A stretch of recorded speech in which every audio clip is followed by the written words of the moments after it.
नमस्कार, times of Swaraj में आप सबों का स्वागत है और मैं हूं संतोष सिंह। और आज हम टाइम्स ऑफ स्वराज में चर्चा करने जा रहे हैं कि जिस अधिकारी को केंद्र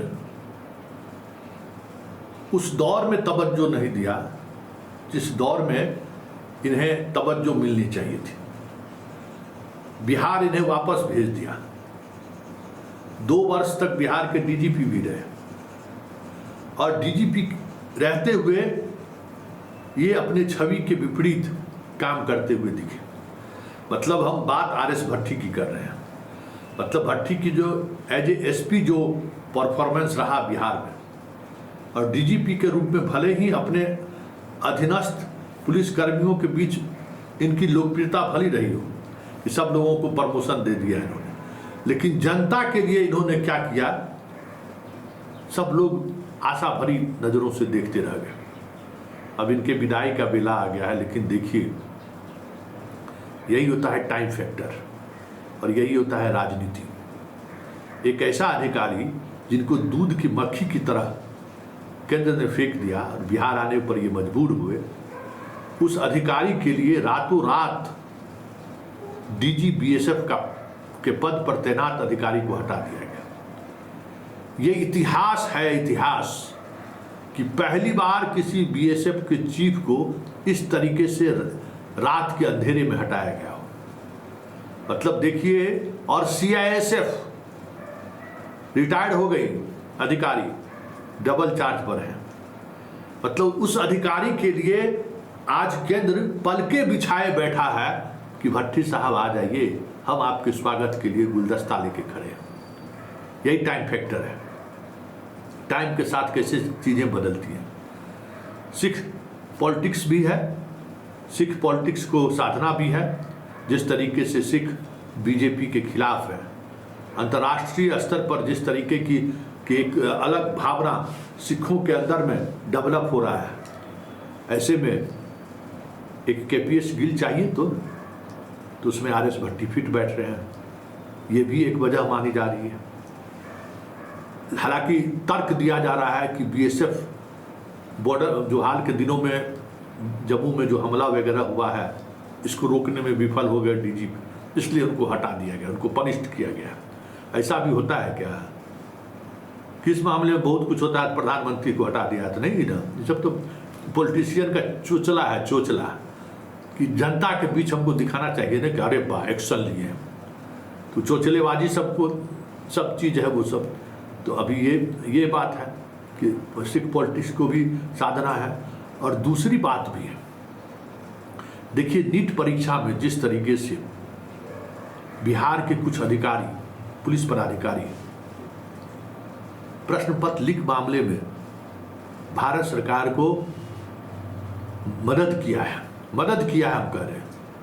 सुप्रीम कोर्ट का जो भी जजमेंट आया हो, जो जजमेंट सीबीआई की जांच रिपोर्ट पर आधारित है, बिहार पुलिस की जांच रिपोर्ट पर आधारित है कि सिर्फ प्रश्न पत्र हजारीबाग और पटना में लीक हुआ है, और डॉक्टर पकड़ा के मुंबई से आ रहा है, जयपुर से आ रहा है, उड़ीसा से आ रहा है, लखनऊ से आ रहा है, लेकिन प्रश्न पत्र हजारीबाग और पटने में लीक हुआ।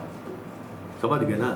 तो जो सरकार की भद पिट रही थी नीट मामले में, और नीट मामले में जितने बड़े स्तर पर खेल हुआ था, और उस खेल की वजह से जिस तरीके की सरकार की घेराबंदी हो चुकी थी और जितना बड़े स्तर पर डील हुआ था, वो सब कुछ सामने आ जाता।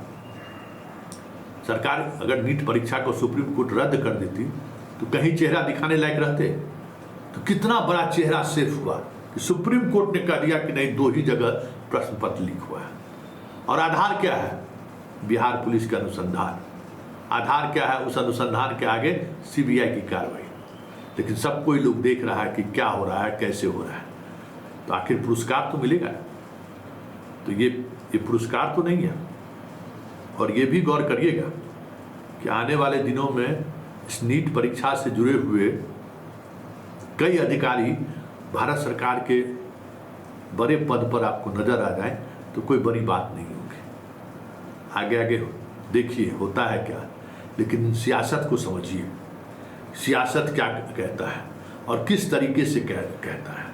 क्योंकि देखिए, इस मिजाज को अगर आप नहीं समझिएगा, सियासत के चाल को आप नहीं समझिएगा, तो फिर आप अंधेरे में तीर चलाइए, कहेगा अरे बाप रे, जैसे हम लोग ठगा गए ना कि भट्टी जैसा अधिकारी। कल एक अधिकारी से बात हो रही थी, उन्होंने कहा कि भट्टी जी का दो पक्ष है, आप लोग आलोचना करते हैं, इन्होंने ऐसा कुछ दे के जा रहे हैं जो 10 वर्ष बाद आप लोगों को समझ में आ जाएगा। हम 10 वर्ष बाद न हम पत्रकार रहेंगे न आप पुलिस पदाधिकारी दिखेगा, तो जनता 10 वर्ष बाद क्या दिखेगी। अनुसंधान की शैली में बदलाव कर दिया, उन्होंने पुलिस के इंफ्रास्ट्रक्चर को डेवलप कर दिया। हम कल जितना गवाह इनके शासनकाल में मरा है ना, आज तक बिहार में कभी नहीं मरा होगा। केस का गवाह उसकी हत्या जितनी हुई है, और इससे बड़ा अपराध कुछ नहीं है। इसमें पूरी सिस्टम कोलैप्स कर गई है। वो दिखाता है कि जिसका गवाह है, गवाह मारा जा रहा है, और गवाह को आप अगर सुरक्षित नहीं रख पा रहे हैं, गवाह पर आपकी नज़र नहीं है कि इस केस का ट्रायल चल रहा है और इस मामले में जो अपराधी है लगातार धमकी दे रहा है और उसकी हत्या हो जा रही है, और आप कहते हैं कि आप जो काम किए 10 वर्ष बाद आपको समझ में आएगा। 10 वर्ष बाद किसने देखा है कि क्या समझ में आना है? जो आज हमको समझ में आ रहा है कि वो दिख रहा है कि भट्टी ने निराश किया। ये अलग बात है कि आज परिस्थिति ऐसी बनी और हालात ऐसा है, राजनीतिक हालात ऐसा है कि आज भट्टी जैसे अधिकारियों को लेने के लिए केंद्र दोनों हाथ फैलाए हुए हैं। गुलदस्ता लेकर अधिकारी दिल्ली में इनका इंतजार कर रहा है। अब देखिए कब ये बिहार से रुखसत लेते हैं।